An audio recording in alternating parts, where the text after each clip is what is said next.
Imagine a life where your only friends are mice, and your bed is made of cold ash. Hi, I'm Ryan. Welcome to the English Boost. Let's step inside the story. Tick, tack. Tick, tack. The old kitchen clock never stops. Cinderella sits on a small wooden stool near the fireplace. The floor is cold stone. Her hands are gray with ash. Outside the window, the sun is rising, turning the sky a soft pale pink. But inside, the kitchen is dark. Another day, she whispers to a tiny brown mouse on the table. The mouse blinks its bright black eyes and moves its whiskers. Cinderella smiles, but her eyes are sad. She reaches into her pocket and finds a tiny piece of hard bread. "Here you go, little friend," she says, giving it to the mouse. Suddenly, bam! A heavy shoe hits the floor upstairs. The mouse disappears under a cupboard. "Cinderella!" A sharp voice cuts through the house like a cold wind. It is her stepmother. "Where is my hot water? Why is the fire so low?" Cinderella jumps up. Her heart beats fast. She lifts a heavy iron pot. It is freezing cold. She runs to the well outside. The rope burns her hands as she pulls the water up. Inside, her two stepsisters, Anastasia and Drizella, are standing in the hallway. They wear bright silk dresses, but their faces are sour. "Look at her hair," Anastasia laughs, pointing a long finger. "It is full of dirt." Drizella pushes past, knocking a broom out of Cinderella's hand. "Clean my room next, and don't touch my ribbons with your dirty fingers." Cinderella says nothing. She looks down at her old, patched apron. She remembers her father's warm smile from years ago, before he died. She remembers his last words, "Be kind, my dear, and be brave." She takes a deep breath, picks up the broom, and starts to sweep. Clack, clack, clack. The dust rises in the air. Knock, knock, knock. Someone is at the front door. A loud, official knock. Cinderella opens it. A man in a bright blue jacket stands there. He holds a large letter with a heavy gold seal. "From the palace," the man says. "A grand ball for the prince." The stepmother snatches the letter from his hand. Her eyes go wide. "A ball? Tonight?" Anastasia and Drizella scream with joy, dancing in circles. "The prince wants to find a wife!" Drizella cries. Cinderella's eyes light up. "A ball?" she thinks. "Music, beautiful lights, dancing." She looks at her stepmother. May I go too?" she asks. The room goes completely silent. The stepmother looks Cinderella up and down. A cold, cruel smile touches her lips. "You? At the palace? Look at you. You don't have a dress. You don't know how to dance." She turns away. "But if you finish all your work, and if you find something nice to wear, perhaps." But they both know it is impossible. Cinderella works twice as fast. She washes the windows, she cleans the mirrors, she sews the stepsisters' dresses. Minutes fly by. The clock strikes 5, then 7, then 8. Finally, she runs to her small room under the roof. In an old wooden box, she has an old dress. It belonged to her mother. It is simple, white, and beautiful. With the help of her little mouse friends, she adds some old pink ribbons and a string of blue beads she found in the trash. "Look," she whispers, looking in a small broken mirror.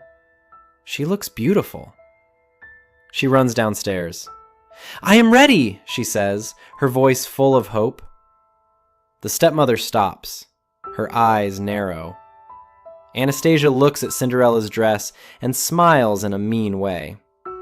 "Hey, Those are my ribbons. And those are my beads, Drizella screams. Before Cinderella can step back, rip! Anastasia pulls the ribbon. Snap! Drizella tears the blue beads. They fall to the floor, rolling away like blue tears. In seconds, the beautiful dress is just rags. Come, girls, the stepmother says smoothly. The carriage is waiting.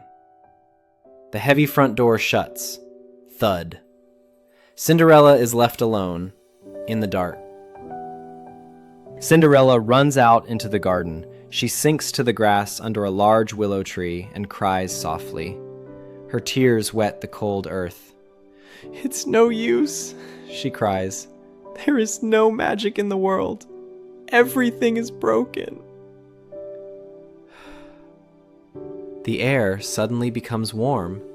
A sweet smell of roses fills the night. A soft, golden light appears in the middle of the garden. It grows larger and brighter. "Oh, dear child, please don't cry," a gentle voice says. Cinderella lifts her head. Standing in front of her is a kind old woman with silver hair and a smile like a warm hug. Who are you?" Cinderella asks, wiping her eyes. "I am your fairy godmother," the woman says. She lifts a long, thin silver stick, a magic wand.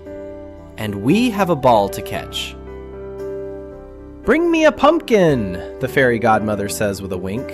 Cinderella runs and finds a large orange pumpkin. The fairy godmother touches it with her wand. Ping! The pumpkin grows. It turns silver. It grows wheels of gold. It is a beautiful carriage. Next, the fairy godmother points at the 6 little mice. Ping, ping! They turn into 6 tall, strong, gray horses. "Now for you," the godmother says. She waves her wand in a big circle above Cinderella's head. Cinderella feels a warm breeze. Her old torn dress goes away. In its place is a gown made of pure silver light and blue silk. It shines like the night sky. And on her feet, 2 tiny, beautiful shoes made of pure glass. "But remember," the fairy godmother says, her voice becoming serious, "the magic ends at midnight. When the clock strikes 12, the carriage becomes a pumpkin again. Your dress becomes rags. Remember midnight." The palace is a sea of light. Hundreds of people are laughing and talking. But when Cinderella walks into the grand ballroom, the music stops. The musicians hold their instruments. Everyone turns to look. "Who is she?" people whisper. "A princess from another country?" The prince stands at the end of the room. He looks bored, until he sees her. He walks straight past the stepsisters, straight to Cinderella. He bows deeply. "May I have this dance?" he asks softly. Cinderella smiles. "Yes." The music starts again, a beautiful, smooth dance. They move across the floor like birds in the sky. Cinderella forgets the ash, the kitchen, the cruel words. She only sees the prince's kind eyes. Hours feel like minutes. Suddenly, a deep sound echoes through the hall. Cinderella stops. Her heart freezes. "What is wrong?" the prince asks. "I must go," Cinderella breathes out in surprise.